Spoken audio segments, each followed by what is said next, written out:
Welcome to An Honorable Profession, a podcast giving America hope since 2018. I'm Ryan Coonerty. Along with Debbie Cox Bolton of the New Deal, I'm lucky enough to be your co-host.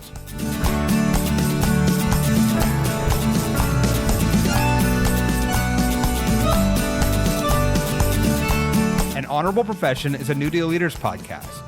The New Deal is an organization that supports the next generation of American leaders.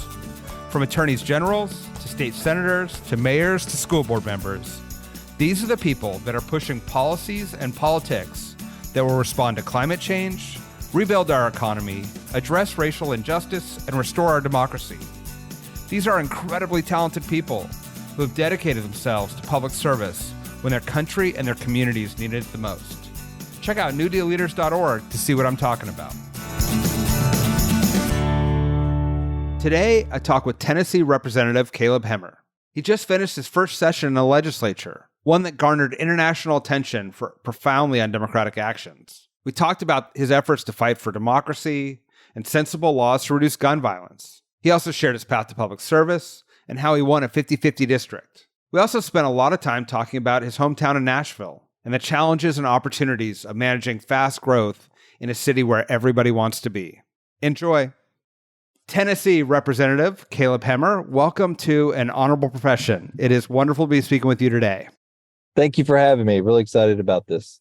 Let's start with the fact that you are a representative out of Nashville, representing many of the country music's biggest and brightest stars. Can you talk a little bit about what that responsibility and experience is like? Oh, that's great. Yes. Well, been the fortunate pleasure here. We have a number of creatives in the country music industry, as well as rock and film and other creative classes, and make such a unique melting pot for our city and the culture and the DNA that's intertwined within that. And it's always very neat to run into country music stars and whatnot when I'm in the neighborhood or at the grocery store. And it's just such a unique facet to being in Nashville and being part of the community here. Can you talk about, while Nashville is always on our radar from a music perspective, this year Tennessee has been on our national radar on issues around democracy. Can you talk a little bit about what it's been like to serve in the Tennessee legislature during this tumultuous time? Oh, thank you. Yes, we've been known for the not good things about government and about democracy this year, unfortunately, with the attempt of our GOP supermajority to expel 3 lawmakers for minor infraction. I likened it to giving them the death penalty for a speeding ticket. And the world saw what became of that, and it created such a catastrophe and really blew up in the Republicans' face. Again, not for good things. You know, we think of democracy and having a voice and speaking our minds and having debates and all the great things about our society. And we saw what could be, the worst and the ugly parts of it too. Just this past week, Atlantic wrote a very large essay. The title of it was, "Is Tennessee a Democracy?" And that's not what we are and not what we want to be known for. Very interesting as a freshman lawmaker to have a seat at the floor and a first row seat. Quite literally, as I sit behind 2 the expelled lawmakers, Justin Jones and Justin Pearson, during the proceedings in what I called the kangaroo court. But it really was history being made. We had over 9,000 people coming to the Capitol, peacefully protesting and really involved in a democracy. And I think if anything, we showed the world and other colleagues in elected offices, this is why we fight. This is everything. And we are so appreciative of all the things in society that we can bring to bear. I'd like to get your perspective on how we got to this place. I mean, in my lifetime, you had Al Gore, a vice president, presidential candidate coming out of your state, and it was a purple state. And now we've gotten to a point where the rules and restrictives and national discussion around your state is a little bit about how extreme some of the politics have gotten. Can you chart for us a little bit about how we got there and what the current state of Tennessee democracy and politics is like?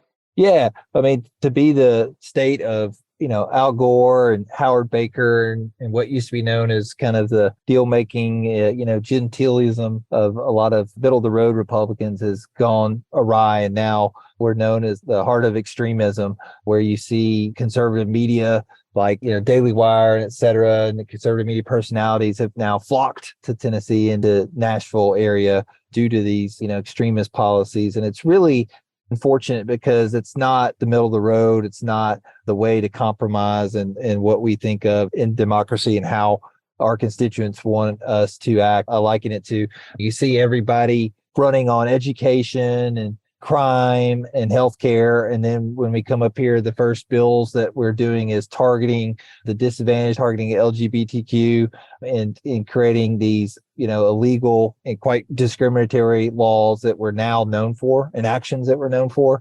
And it's just quite frankly pathetic and not what we need to be doing. It's not serious. It's not doing the people's business. It's not improving our communities. You have a very successful career in business before running and even now. I imagine you could lead a pretty good life. What made you decide to run and get engaged in what is, as you described, a difficult political environment? I fortunately had before I got into business career, I started out in politics, had family involved in the legislature and working the legislature. And I actually was an intern 20 years ago. And so life has really become full circle. And so I had like I said, worked in political campaigns. I was fortunate enough to work for Governor Phil Bredesen as his executive assistant and had many other great mentors that really taught me how to run government, how to be responsible and respectful and responsive to constituents. And after got out of government for a little bit and involved in private business and was fortunate to be very successful. And then I had a scare with cancer, and I had Hodgkin's lymphoma out of nowhere as a young, my early 30s. And it really took a step back and took a few years off of what my normal career path would have been. And luckily I was able to make it to the other side and get better.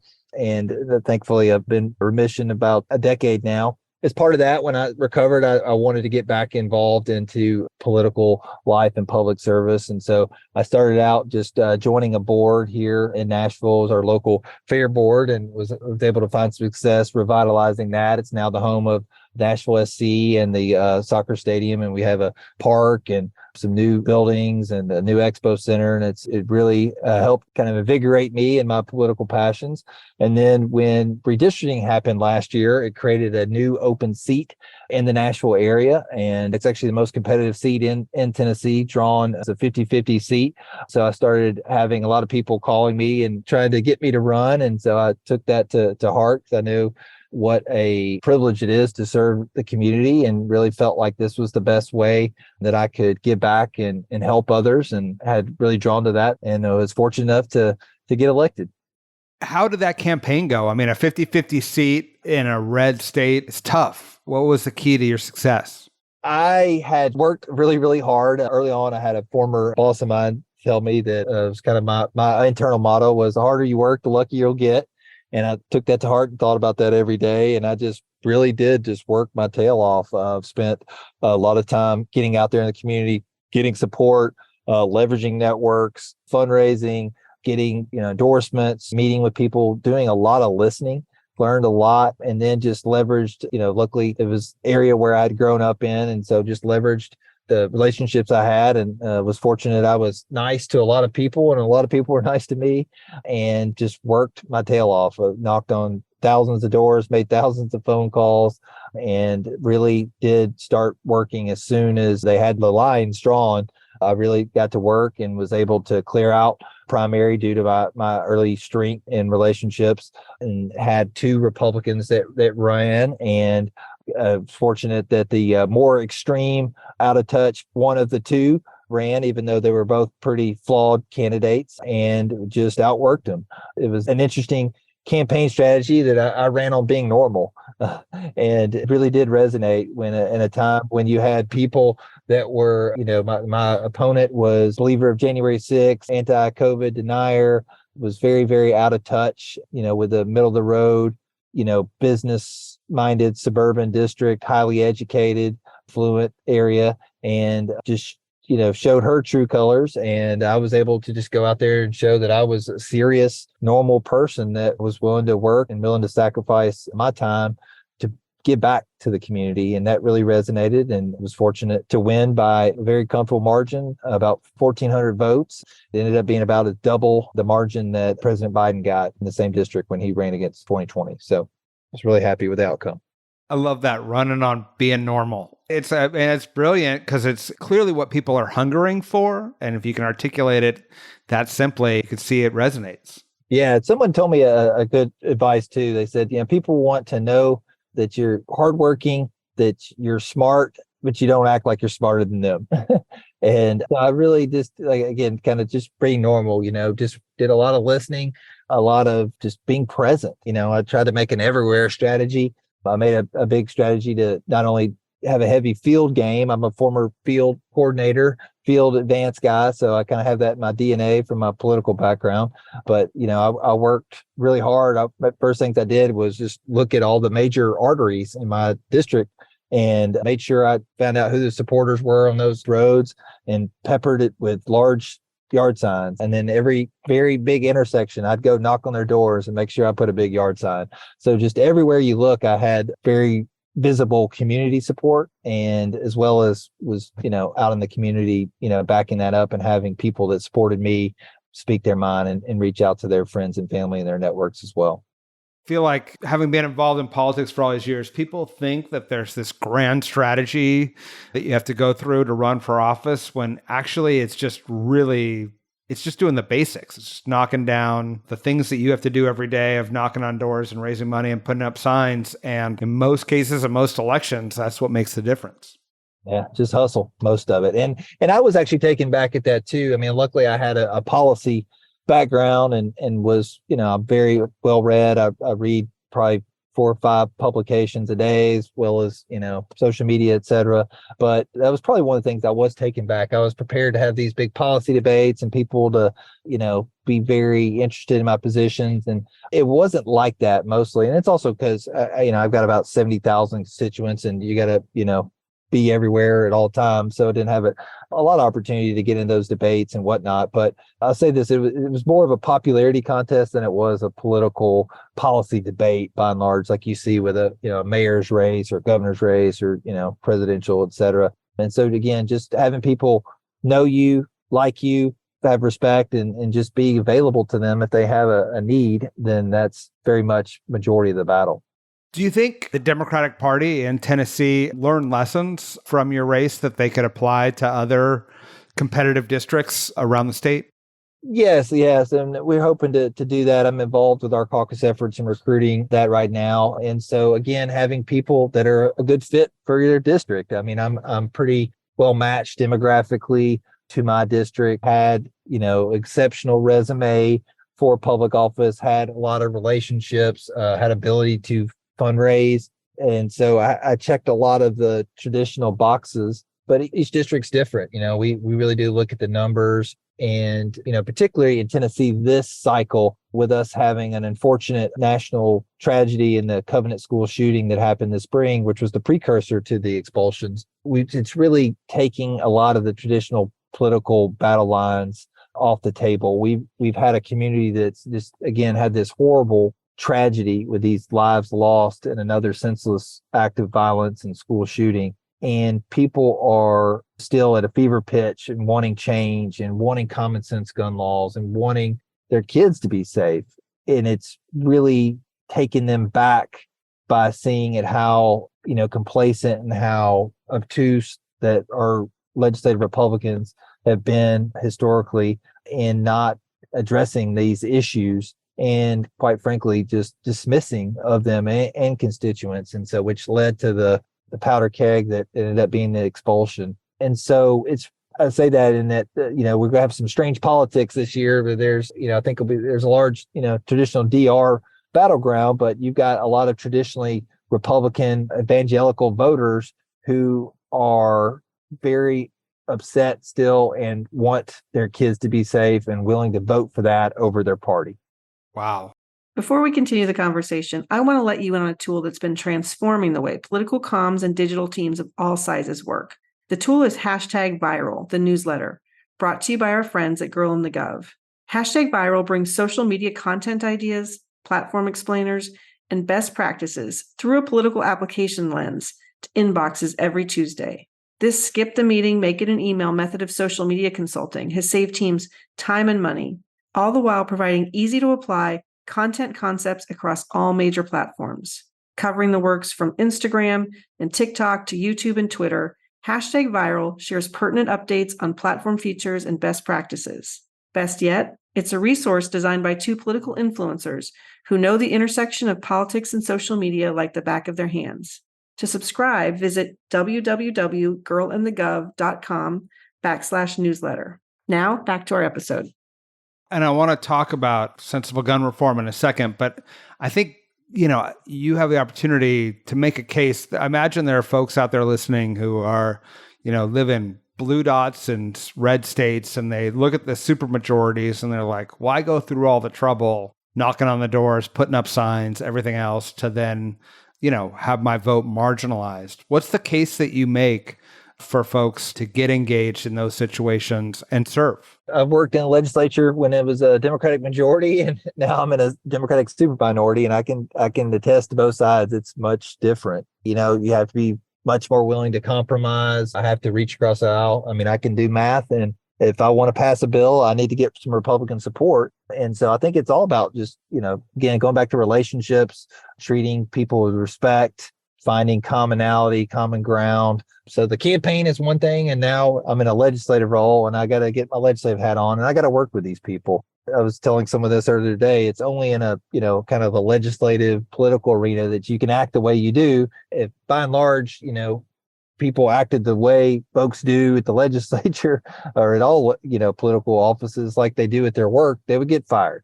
And so going across, like I said, developing relationships, developing friendships, finding areas of common agreement, that's what will help me get bills passed. Yes, there are times to fight and there's time to compromise, and I have to, find those fault lines, so to speak. But at the end of the day, I get a lot done. And, even at all that chaos, I was very productive getting bills and amendments and stuff going behind the scenes, while everybody else was distracted. And, some of the most beneficial things I do is help constituents. I'm helping a lady right now with a children's services issue with some of her foster children, helping people get back on their Medicaid benefits. I mean, so I've had all these great heartwarming things that you can do, passing legislation that'll quite frankly change people's lives. I say at the end of the day, what I loved about public service, what I missed when I got out of it is it's really the way to help people at scale. If you like helping people, you can find a way to do this role, even in a super minority. And you can influence things, right now. I mean, there's no place I'd rather be. We're, a couple of weeks out from having a special session on public safety and gun reform.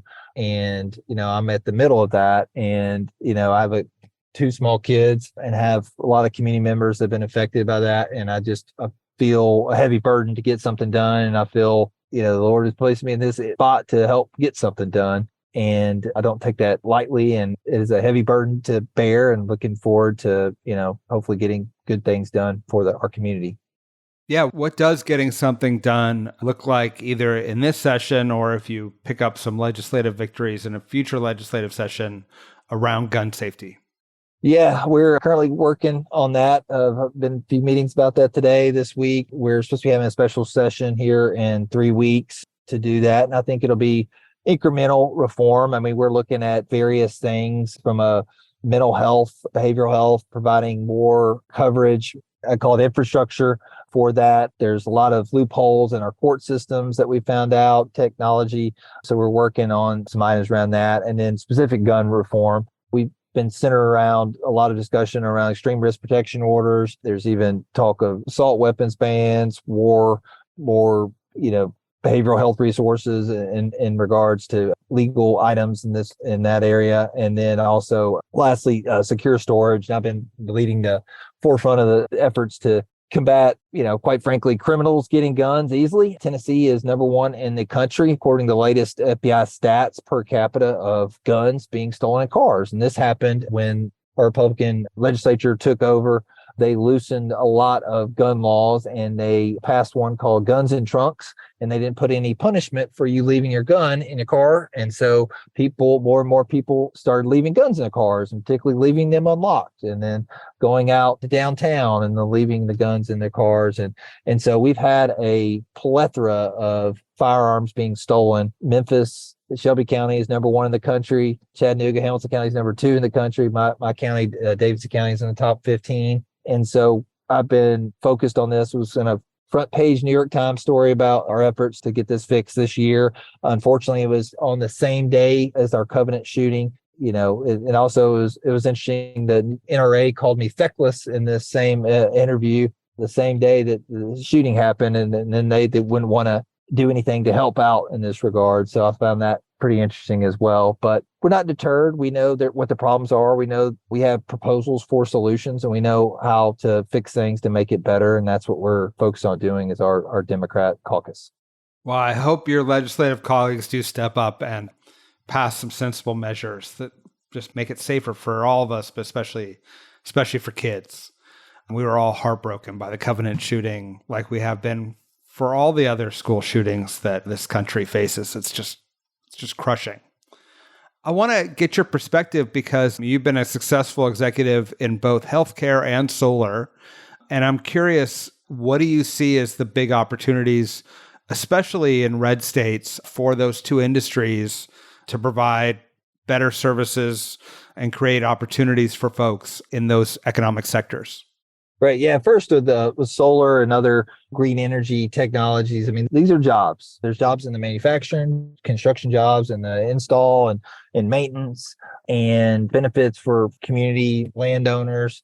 And that's what that's about. Luckily, we've had Tennessee, starting out under the leadership of Governor Bredesen, was really focused on creating some stakeholders in this industry. We were able to recruit some industry kind of at the early going on of this, about 15 years ago or so now. And it's since, exploded. Luckily economics has played a role in that. And the cost of these solar energy is and wind, et cetera, has gone down. And I was reading a CNBC article today about a large solar company announced they're putting their 5th domestic manufacturing. We've seen all these stories since President Biden's passed, the Investment Inflation Reduction Act, how so much of these green energy companies are coming back to the United States. And so the smart states and the smart policymakers are putting in place the infrastructure to capture these companies. They're training workers for these roles, and they're putting stakeholders down so they can be the place these investments continue to do and create jobs, and communities are better off. Healthcare, Tennessee and Nashville in general, is a healthcare capital of the country, and we're very proud of that. We have so much healthcare investment, and we are very fortunate in that regards. And now we're seeing just kind of a snowball effect. We have the large companies, and then people go off and start up their own things, and they snowball into bigger companies. So it's one of our largest industries. And I was fortunate enough to get involved in that, as just being here and wanting to learn more about healthcare. So I've been doing various ventures in the healthcare industry in startups and et cetera for the last decade or so.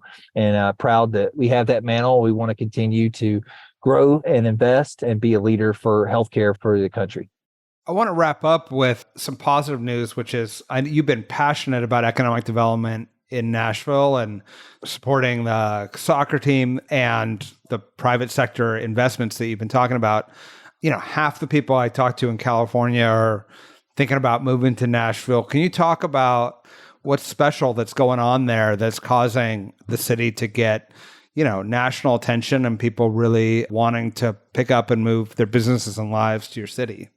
Yeah, Nashville and Middle Tennessee in general has just been on fire for over a decade. The New York Times called it the It City so almost a decade ago, and we haven't stopped since. COVID's only provided rocket fuel since then. We've got a very good economic diversified base of various industries, like I mentioned, healthcare, tourism, cultural, music, a lot of universities, manufacturing, and we've attracted a lot of interest. We also have no income tax, which is helpful as well, and this general low cost of living with a high quality of life, not a lot of traffic, et cetera. And so, it's attracted a lot of people, luckily. And I saw a report recently, we're getting about 100 people a day. I know for a while We were getting the most college educated millennials moving to Nashville of any major metro per capita in the country. For a while, we've had more cranes in a downtown area than any other city in the United States and Canada and Mexico.